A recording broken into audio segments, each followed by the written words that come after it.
Indonesia menjadi satu dari 8 tuan rumah yang dipercaya FIFA menggelar FIFA Series 2026. Turnamen ini diadakan pada Maret sampai April tahun depan, persis sebelum Piala Dunia digelar. FIFA Series menjadi panggung baru bagi Indonesia di kancah internasional setelah sebelumnya dinilai berhasil menyelenggarakan Piala Dunia U17 di 2023. Di laman akun Instagramnya, Ketua Umum PSSI Erick Thohir bilang, FIFA Series adalah turnamen resmi FIFA yang menghadirkan pertandingan persahabatan internasional antar negara dari 5 konfederasi. Kepercayaan ini akan kita jalankan sebaik-baiknya untuk menjadi tuan rumah yang baik serta memastikan keamanan untuk seluruh peserta dan penonton. Selain Indonesia, ada 7 negara dari konfederasi lain yang menjadi tuan rumah. Australia, Uzbekistan, dan Kazakhstan dari Asia, Azerbaijan dari Eropa, Rwanda dan Mauritius dari Afrika, serta Puerto Rico dari Amerika Utara.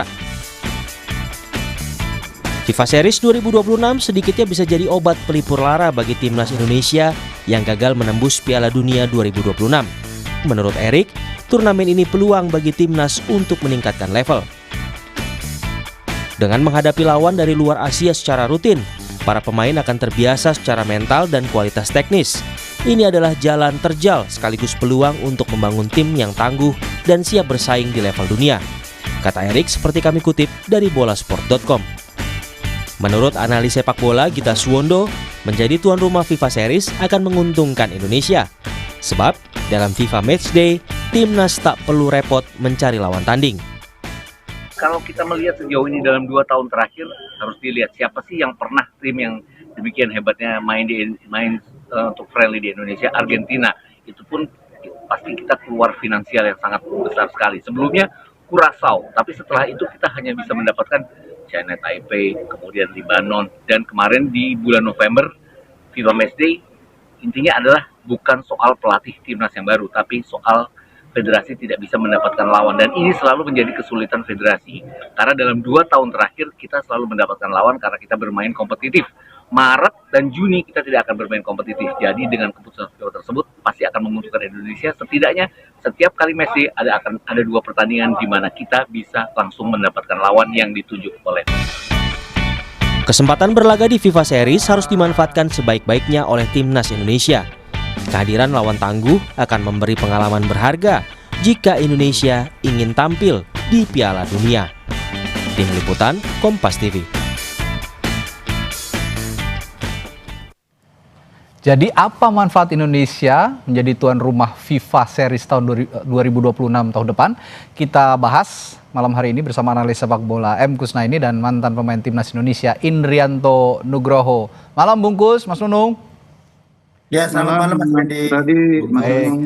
Saya ke Bungkus dulu. Bungkus, saya konfirmasi dulu nih ya. Berarti FIFA Series ini masih masuk dalam kalender FIFA dan bisa menambah poin Indonesia di ranking dunia ya, Bungkus ya?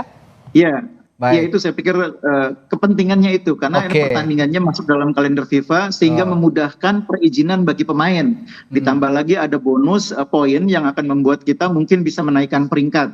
Jadi kadang-kadang kita kan salah satu problemnya kesulitan mendapatkan lawan yang sesuai ya. Lawan yang tidak hanya berasal dari negara-negara Asia semata tapi juga berasal dari konfederasi yang lain yang mungkin peringkatnya tinggi tapi mungkin bagi kita cukup untuk mendapat tambahan poin. Nah kadang-kadang itu kan tidak mudah itu mendapatkan lawan seperti itu. Nah dengan adanya FIFA Series ini ruangnya jadi terbuka. Oke, artinya ini lawan timnas kita itu nanti akan mandatori dari FIFA ya, Bungkus ya? Iya, ada dari CONMEBOL, ada dari Afrika, mungkin sebagian mungkin ada dari Oseania atau mungkin dari Eropa bahkan. Nah, ini akan juga meningkatkan kapasitas dan kualitas tentunya. Nah, tadi saya bertanya soal ini menjadi substitusi sepertinya ketidakbisaan kita bermain atau berlaga di FIFA Matchday begitu ya, Bungkus, karena kita dikatakan belum memiliki pelatih definitif sehingga tidak bisa bermain di FIFA Matchday. Tapi keuntungan lainnya, Indonesia adalah tuan rumah. Punya keuntungan khusus sebagai tuan rumah, Bungkus, menurut Anda? Iya, tentu dengan menjadi tuan rumah kita berkesempatan untuk mempersiapkan tim lebih baik ya. Yang kedua, dengan menjadi tuan rumah kita juga bisa lebih memperkenalkan Indonesia ke mata dunia. Itu juga hal yang tidak kalah penting. Tapi lebih dari itu, ini merupakan kepercayaan besar kalau menurut saya. FIFA ini kan kepada Indonesia itu kepercayaannya luar biasa. Pernah mempercayakan Indonesia jadi tuan rumah Piala Dunia U17, sekarang juga menjadi salah satu tuan rumah di FIFA Series. Ini artinya menambah kepercayaan FIFA kepada Indonesia sebagai salah satu negara yang dipandang oleh FIFA progres sepak bolanya cukup baik. Oke, dalam tanda kutip FIFA ini semakin akrab dengan Indonesia lah ya, begitu kira-kira. Iya. Oke, nah Mas Nung, saya mau tanya tanggapan soal ini. Apa FIFA Series ini katanya bentuk ganti rugi timnas gagal ke Piala Dunia. Menurut Anda benar nggak sih? Iya, kalau menurut saya tadi sudah disampaikan sama Bungkus bahwa ini kesempatan juga buat kita bahwa FIFA Series ini ya istilahnya pengganti atau obat dari kemarin kita gagal di round 4. Tapi ya kita harus persiapkan tim secara matang, apalagi nih nanti tuan rumah. Jadi tuan rumah ini sangat-sangat penting buat kita juga. Tadi Bungkus bilang bahwa ranking kita juga akan naik nanti kalau kita lawan-lawan tim yang bagus. Jadi ya harus persiapan lebih matang lagi, persiapan lebih baik lagi untuk menghadapi FIFA Series. Oke, ini kan bukan hanya kita ya yang menjadi tuan rumah, ada Australia, Azerbaijan, Kazakhstan, Uzbekistan, lalu Mauritius, ada Puerto Rico juga, ada Australia juga. Nah, dengan 8 tuan rumah ini tentu saja akan menambah juga kekuatan lawan dan perspektif timnas Indonesia untuk mengintip kekuatan lawan menjelang event-event internasional. Nah, dari kacamata pemain atau dari perspektif pemain, kira-kira FIFA Series ini bisa mengupgrade kualitas permainan menjelang event-event internasional tadi, Mas Nung? Pastinya bisa, Mas Randy, karena ini persiapan juga, pemain-pemain kita juga sangat bagus-bagus dan mereka juga butuh jam terbang juga, apalagi ya sebenarnya mereka sudah mendapatkan jam terbang di timnya masing-masing. Tapi kalau untuk timnas ini bagi pemain-pemain kita sungguh suatu kebanggaan juga nih. Jadi tadi dibilang Bungkus, apalagi U17 kita berhasil kemarin ya, dalam artian penyelenggara yang bagus juga sebagai U17 dan tidak ada terjadi hal-hal yang tidak diinginkan. Jadi FIFA mungkin ya paling nggak menunjuk Indonesia karena kesuksesan itu gitu, Mas Randy. Oke, ini satu lagi dari perspektif pemain juga, dari kacamata pemain, Mas Nunung, sebelum saya ke Bungkus lagi. Kita ini kan jadi tuan rumah.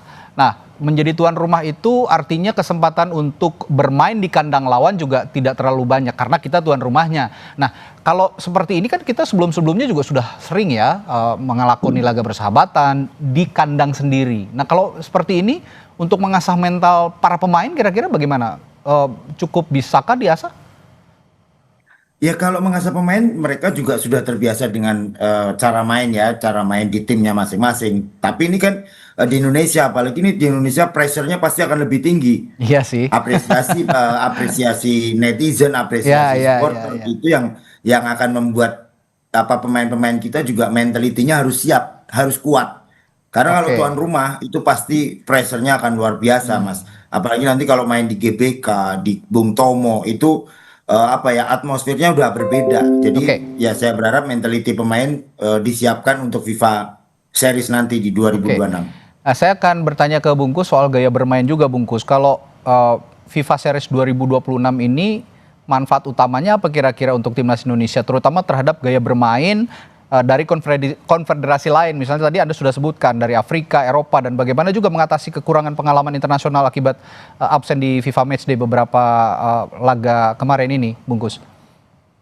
Iya, terutama sebetulnya ini penting karena kita nanti tahun 2027 itu kan main di Piala Asia ya. Yes, betul. Nah, antara sekarang dengan Piala Asia 2027 itu kita kan nggak punya kalender yang cukup berat ya, pertandingan-pertandingan yang kompetitif. Memang ada FIFA Matchday tapi tidak ada yang betul-betul kompetitif. Nah, FIFA Series ini kan relatif lebih kompetitif karena ada label FIFA-nya di sana, sehingga tim-tim juga pasti persiapannya tidak sembarangan. Jadi ini bagus untuk bagian dari uji coba yang pertama, yang kedua persiapan persiapan, dan yang ketiga untuk menambah poin FIFA tadi. Jadi di samping soal memperbanyak pengalaman pemain dengan gaya bermain yang berbeda-beda, yang pasti akan bermanfaat dalam pengembangan karir mereka. Suatu saat tidak mustahil nanti kita lolos ke putaran ke akhir, katakanlah putaran akhir kualifikasi Piala Dunia, ketemunya mungkin wakil dari Afrika, wakil dari CONCACAF, wakil dari CONMEBOL. Jadi nggak kaget lagi. Ini nggak mustahil terjadi. Seperti kemarin kalau kita bisa lolos ke putaran ke-5 atau ke-4, itu kan sebetulnya kita bisa menghadapi lawan-lawan yang mungkin karakter bermainnya tidak lagi tim-tim Asia ya. Cuma memang kemarin kan kita akhirnya gagal lolos. Nah, itu penting nanti kalau kita berhadapan dengan tim-tim dari benua yang lain, konfederasi yang lain, kita akan lebih siap. Tapi lebih penting lagi seperti yang saya bilang tadi, kita punya agenda Piala Asia 2027, dan dari sekarang sampai 2027 itu tidak ada event yang betul-betul kompetitif, sehingga FIFA Series bisa menjadi salah satu yang kita anggap sebagai penggantinya. Nah, pertanyaan saya selanjutnya, pertanyaan tepi jurang nih buat Bungkus nih. Kira-kira sampai sekarang timnas Indonesia kan belum punya pelatih, masih cari katanya ada 5 nama, tapi sampai detik ini juga belum Federasi Sepak Bola Indonesia PSSI belum mengumumkan siapa pelatih definitif untuk timnas Indonesia kita. Nah, kira-kira kalau sampai FIFA Series ini digelar tapi pelatihnya belum nongol, apa konsekuensinya? Sesaat lagi, jangan dijawab dulu di Sapa Indonesia Malam, tetaplah bersama kami. Saya tadi kasih pertanyaan tepi jurang nih buat Bungkus. Kira-kira sampai sekarang kan timnas Indonesia belum punya pelatih nih, masih maju mundur, siapa pelatih barunya? Semua orang, publik sepak bola, pecinta sepak bola Indonesia tanya-tanya nih, katanya ada 5 yang potensial. Kemarin Timur Kapacil sempat mampir ke kita, tapi ya belum pasti juga Timur yang akan dipilih oleh PSSI. Tapi pertanyaan saya, kira-kira kalau FIFA Series sudah bergulir, pelatihnya belum ada, dampaknya apa sih, Bungkus? Konsekuensi untuk timnasnya apa sih? Iya, sebetulnya nggak tepi jurang juga nih pertanyaannya. Karena saya yakin bulan Desember itu sudah akan ada pelatih Sudah ada baru. ya. Jadi proses wawancaranya kan akan dilakukan pekan depan. Dan salah satu kandidatnya kan sudah datang ke Indonesia meskipun bukan kandidat utama. Jadi saya sih yakin bulan Desember itu kita sudah punya pelatih, dan itu cukup waktu untuk mempersiapkan tim untuk FIFA Series pada bulan Maret atau April. Jadi memang PSSI harus ngebut juga ini. Desember itu nggak boleh sampai lewat tanpa pelatih timnas. Dan saya yakin PSSI juga memahami itu, bahwa pelatih baru nanti perlu waktu untuk mempersiapkan tim, untuk melihat pemain-pemain. Jadi kalau waktunya terlalu mepet nanti tidak akan efektif. Jadi Desember ditunjuk pelatih baru timnas, Januari Februari dia akan banyak bekerja melihat, ketika mempersiapkan tim bulan Maret atau April dia sudah siap. Mas Nung, dalam situasi seperti sekarang pelatih belum ada, Mas Nung pernah punya pengalaman nggak sih pada saat menjadi pemain dulu, pada saat mau menghadapi event-event internasional, termasuk kayak seperti contohnya FIFA Series ini, pelatihnya belum ada begitu. Sebenarnya kalau situasi seperti ini, pemain itu situasinya atau kondisinya bagaimana sih? Ya sebenarnya agak sedikit bingung juga ya Mas ya, apa yang akan kita pakai. Tapi sebenarnya ada caretaker juga. Caretaker kan panjang tangannya dari pelatih yang sebelumnya. Tapi ya kita berharap secepatnya, tadi Bungkus bilang secepatnya kita sudah harus mendapatkan pelatih yang baru untuk bisa menghadapi FIFA Series nanti 2026. Tapi ya sebenarnya pemain pasti akan sedikit kena ya mentalnya ya, karena strategi apa yang akan kita pakai nanti sebelum adanya pelatih yang sebenarnya gitu. Belum lagi nanti masa transisi mungkin ada penyesuaian baru kan, pasti saja dari pelatih yang baru. Termasuk soal formasi dan juga gaya bermain. Selanjutnya saya mau ke Bungkus lagi. Soal keterlibatan peserta di FIFA Series negara-negara. Kalau Australia dan Uzbekistan kan sudah jadi tuan rumah ini, mereka juga 2 negara ini sudah dinyatakan lolos ke Piala Dunia. Nah, tapi kira-kira ada ketertarikan nggak sih untuk tim-tim lain yang sudah lolos ke Piala Dunia, atau jangan-jangan misalnya dari zona CONMEBOL, Brasil atau Argentina mau gabung gitu, pemanasan dulu sebelum Piala Dunia di FIFA Series gitu, Bungkus?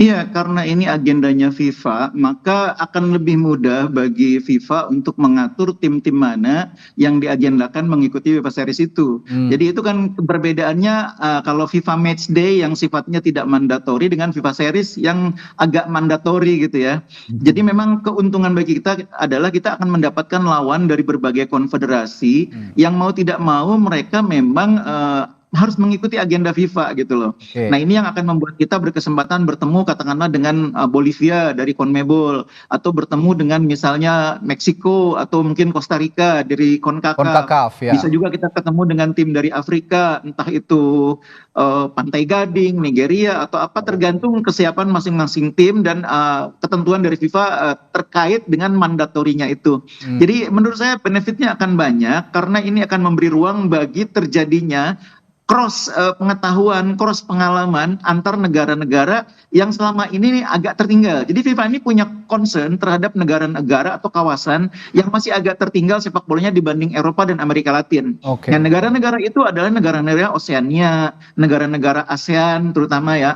Asia ini ASEAN masih agak tertinggal. Dan CONCACAF itu tiga konfederasi atau 3 wilayah yang dianggap masih agak tertinggal, dan FIFA punya perhatian tersendiri terhadap kawasan tersebut. Oke, nah sepertinya kalau kita mau naik ranking kan ini masuk kalender FIFA dan kita bisa tambah poin untuk memperbaiki ranking FIFA begitu. Nah kalau untuk menambah ranking tentu saja harus melawan tim-tim yang rankingnya di atas kita. Nah kira-kira di FIFA Series ini perlu diperbanyak nggak ranking-ranking atau negara-negara yang rankingnya di atas kita untuk ikut FIFA Series, Bungkus? Iya, tentu FIFA tidak akan misalnya menunjuk lawan kita negara yang peringkatnya 200, 160 gitu. FIFA pasti juga akan mempertimbangkan aspek komersil. Jangan lupa loh, FIFA tuh kecenderungan untuk melihat aspek komersil juga sangat kuat. Jadi kalau dari sisi komersil kurang menjual juga nanti akan menyulitkan dari segi marketingnya ya. Karena itu pasti FIFA akan mencari negara-negara yang punya value juga, market value-nya kuat gitu ya. Jadi misalnya kalau dari Amerika Latin mungkin kita sulit mendatangkan Brasil, tapi tidak mustahil masih dapat misalnya Bolivia. Dari Afrika mungkin kita tidak akan mendapatkan Mesir, tapi tidak mustahil dapat Nigeria misalnya. Tapi kans Indonesia sebagai tuan rumah untuk bisa berhadapan misalnya dengan negara-negara peserta Piala Dunia tetap ada ya, Bungkus ya? Tetap ada, jadi kansnya tetap ada, cuma memang kita belum pasti akan mendapatkan nama-nama besar, itu itu aja. Itu aja ya. Sebenarnya saya ingin bertanya juga ke Mas Nunung, kalau dulu event-event internasional yang bisa menambah ranking FIFA kan belum sebanyak sekarang ya Mas Nunung, tapi sekarang ini udah banyak banget gitu event-event internasional sepak bola yang bisa menambah ranking FIFA yang masuk dalam kalender FIFA. Nah kira-kira perbedaan kondisi yang dulu belum ada terhadap sekarang yang sudah banyak dari perspektif pemain, misalnya kalau dulu kita kan harus benar-benar latihan banget gitu untuk ngejar ranking FIFA. Sekarang apakah metode yang sama sebenarnya, fokus latihan itu harus masih tetap diterapkan, mengingat kita juga pemain-pemainnya nggak kumpul di Indonesia semua nih, abroad semua nih, Mas Nunung? Iya, untuk kesempatan ini ya pasti pemain sekarang ini berlatih bersama timnya masing-masing. Ini juga jadi kesempatan buat mereka, jam terbang mereka. Terus nanti kalau sudah ada panggilan lagi dan pelatihnya baru, pasti mereka juga akan secepatnya kembali ke kita, dan mereka juga harus tetap latihan, fokus siapapun nanti pelatihnya. Jadi untuk ke depan ya saya berharap secepatnya kita dapat pelatih baru untuk bisa pemain-pemain kita akan panggil lagi supaya mereka juga tidak terlalu lama menunggu apakah tujuan kita di FIFA ini berjalan dengan baik atau tidak. Tapi berharap ya secepatnya PSSI dan federasi bisa pelatih barunya gitu loh Mas Ren. Nah kalau kayak gitu sepertinya kita butuh pelatih kaliber dunia ya untuk melatih timnas kita, mengingat FIFA Series juga event ya boleh dikatakan event internasional bertaraf dunia begitu yang bisa kita ikuti. Kira-kira kalau kata Bungkus tadi belum tepi jurang, sekarang saya tepi jurang lagi nih. Kira-kira siapa yang cocok nih kalau untuk menghadapi FIFA Series, Bungkus? Kali ini agak tepi jurang. Nah ini menurut saya kalau udah bicara soal pelatih, maka kita memang ada atau tidak ada FIFA Series, kita pasti akan mencari pelatih, PSSI pasti akan mencari pelatih yang profilnya itu tidak kalah dengan Kluivert. Jadi pelatih yang profilnya tinggi untuk timnas Indonesia sekarang penting, karena pemain-pemain kita tidak hanya berasal dari kompetisi domestik, ada yang main di Liga Belanda, Liga Prancis, Liga Inggris, Liga Amerika. Nah, liga yang begitu banyak bertebaran itu kan pemainnya artinya punya kualitas tinggi. Tentu pelatihnya pun harus yang high profile. Nah, itu sebabnya makanya nama-nama pelatih yang nanti akan dipilih, yang akan ditunjuk oleh PSSI itu harus memenuhi kriteria high profile tadi. Tidak sekedar pelatih yang punya rekam jejak bagus, mau melatih Indonesia, tapi juga profilnya cukup tinggi. Oke, itu kan dari Bungkus. Saya ke Mas Nung juga nih. Kira-kira rekomendasi spesifik untuk PSSI supaya FIFA Series ini tidak jadi ajang pertandingan biasa aja, tapi juga platform pelatihan bagi calon pelatih nasional. Kira-kira bagaimana, Mas Nung? Ya, kalau saya setuju dengan Bungkus, karena kita juga harus tahu kualitas pelatih kita, karena pelatih yang bagus pasti juga akan menciptakan pemain yang bagus juga dan tim yang bagus juga gitu. Jadi saya berharap high quality-nya juga harus ditonjolkan juga, jangan sampai hanya ya begitu-begitu aja. Kita kan nggak mau, Mas. Ya. Karena kemarin kita sudah gagal di Piala Dunia, masa di FIFA Series kita nggak ada kesempatan lagi. Jadi kita berharap pelatih-pelatih yang datang ke Indonesia, tadi sudah disampaikan Bungkus, berarti punya kualitas yang benar-benar ya istilahnya tahu karakter pemain kita yang ada di abroad juga, di luar negeri, terus di lokal juga ya. Itu yang saya harapkan gitu, Mas Randy. Ya. Semoga ini FIFA Series ini jadi dalam tanda kutip quantum leap ya, lompatan yang luar biasa untuk timnas Indonesia menghadapi Piala Dunia 2030, karena itu yang kita idam-idamkan, masyarakat sepak bola yang idam-idamkan di Indonesia ini masuk ke Piala Dunia untuk pertama kalinya untuk Indonesia. Baik, terima kasih Bung Kusnaini yang sudah hadir di Sapa Indonesia Malam, juga mantan pemain timnas Indrianto Nugroho sudah memberikan perspektifnya di Sapa Indonesia Malam. Sampai jumpa lagi, selamat malam. Malam Mas Randy. Saudara, setelah jeda ada informasi lainnya di Sapa Indonesia Malam.